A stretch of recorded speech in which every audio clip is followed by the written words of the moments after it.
ડાંગ જિલ્લામાં વિરત 2 દિવસથી સતત વરસાદ વરસી રહ્યો છે। સમાચાર ડાંગથી સામે આવી રહ્યા છે, જ્યાં જિલ્લામાં સતત 2 દિવસથી વરસાદ વરસી રહ્યો છે। ઓળખ સમાન ગીરાધોધ પોતાના અસલ મિજાજમાં જોવા મળ્યો। પ્રવાસીઓને ગીરાધોધ પાસે જવાની મનાઈનો હુકમ કરવામાં આવ્યો। આ સાથે જ અંબિકાપુરના ગીરા અને ખાપરી નદીઓમાં પણ આ જ સ્થિતિ જોવા મળી છે। અનેક કોઝવે પર પાણી ફરી વળ્યાની સ્થિતિ જોવા મળી।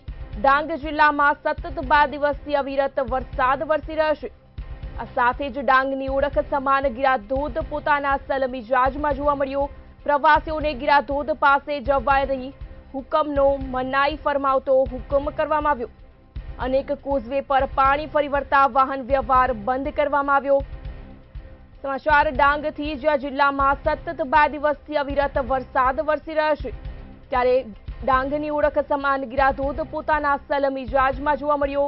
પ્રવાસીઓને ગીરાધોધ પાસે જવાની મનાઈનો હુકમ કરવામાં આવ્યો। અનેક કોઝવે પર પાણી ફરી વળતા વાહન વ્યવહાર પણ બંધ કરવામાં આવ્યો।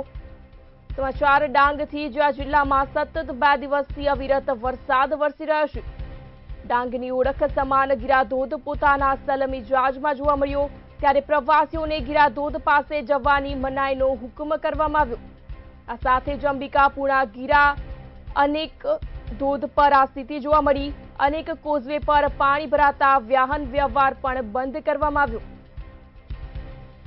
સમાચાર ડાંગથી, જ્યાં સતત 2 દિવસથી વરસાદ વરસી રહ્યો છે, પ્રવાસીઓને પણ ગીરાધોધ પાસે જવાની મનાઈનો હુકમ કરવામાં આવ્યો।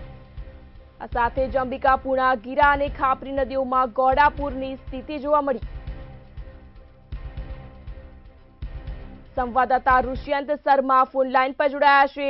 જી ઋષિયંત, સમાચાર ડાંગથી, જ્યાં જિલ્લામાં સતત 2 દિવસથી વરસાદ વરસી રહ્યો છે, શું કહેશો? ડાંગ જિલ્લાની વાત કરવામાં આવે, ડાંગ જિલ્લામાં સતત અવિરત 2 દિવસથી વરસાદ વરસી રહ્યો છે, જેના કારણે ડાંગ જિલ્લાની જે પ્રકૃતિ છે, પ્રકૃતિ પણ સોળે ગળાએ ખીલી ઉઠી છે। જ્યારે ખાસ કરીને વાત કરવામાં આવે છે વઘઈ તાલુકાના વઘઈ પ્રવેશદ્વાર પાસે જે આવેલો ગીરાધોધ છે, તે ગીરાધોધ પોતાના રૌદ્ર સ્વરૂપમાં આવી ચૂક્યો છે। અને જે નદીઓની જે વાત કરવામાં આવે, નદીઓ પણ 2 કાંઠે વચ્ચે થઈ ચૂકી છે। ત્યારે જે નાના નાના કોઝવેઓ છે, તે નાના નાના કોઝવેઓ પણ પાણીમાં ગરકાવ થઈ ચૂક્યા છે। કેટલીક સામે સમસ્યા પણ આવી છે, જે નાના નાના કોઝવે ઉપરથી જે લોકો છે, લોકો પોતાના જીવના જોખમે ત્યાંથી પસાર થઈ રહ્યા છે। ત્યારે તંત્ર લોકોને નદીની નજીક ન જવાની પણ સૂચના આપવામાં આવી રહી છે। જી વિગતો બદલ આભાર।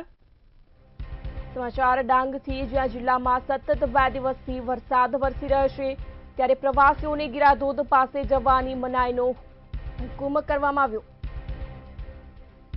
સમાચાર ડાંગથી સામે આવી રહ્યા છે, જ્યાં જિલ્લામાં સતત 2 દિવસથી વરસાદ વરસી રહ્યો છે।